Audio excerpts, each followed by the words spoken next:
Zabbuli ey'ekinana mu omukaaga. Okusaba kwa Dawudi. Okusonyiwa n'obulungi bwa Katonda. Otege okutu kwo, Ayi Mukama, onziremu, kubanga nze ndi mwavu, sirina bintu. Okuume emmeeme yange, kubanga nze ntya Katonda. Ayi ggwe Katonda wange, olokole omuddu wo akwesiga, onsaasire, Ayi Mukama, kubanga nkukoowoola ggwe okuzibya obudde. Osanyuse emmeeme y'omuddu wo, kubanga nnyimusa emmeeme yange eri ggwe, Ayi Mukama. Kubanga ggwe, Mukama, oli mulungi, oyanguwa okusonyiwa, era ojjula ekisa eri abo bonna abakukoowoola.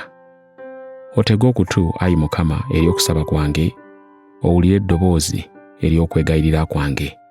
Ku lunaku olw'okunakuwala kwange ndikukoowoola, kubanga olinziramu. Tewali afaanana nga ggwe mu bakatonda, Ayi Mukama, so tewali bikolwa ebiringa ebibyo. Amawanga gonna ge wakola galijja, galisinza mu maaso go, Ayi Mukama, era galigulumiza erinnya lyo. Kubanga ggwe mukulu era okola eby'ekitalo, ggwe Katonda wekka. Onjigirizenga ekkubo lyo, Ayi Mukama, n'atambuliranga mu mazima go.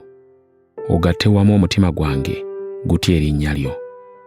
Naakutenderezanga, Ayi Mukama Katonda wange, n'omutima gwange gwonna, era nnaagulumizanga erinnya lyo emirembe gyonna. Kubanga okusaasira kwo kungi gye ndi, era wawonya emmeeme yange mu bunnya obuli wansi ennyo. Ayi Katonda, ab'amalala bangolokokeddeko, n'ekibiina eky'abatemu banoonyeza emmeeme yange, so tebakutadde ggwe mu maaso gaabwe. Naye ggwe, Ayi Mukama, oli Katonda ajjula okusaasira, ow'ekisa, alwawo okusunguwala, alina okusaasira n'amazima amangi. Onkyukire onsaasire, owe omuddu wo amaanyi go, olokole omwana w'omuzaana wo. Ondage akabonero olw'obulungi, abankyaye bakalabe bakwatibwe ensonyi, kubanga ggwe, Ayi Mukama, onnyambye era onsanyusizza.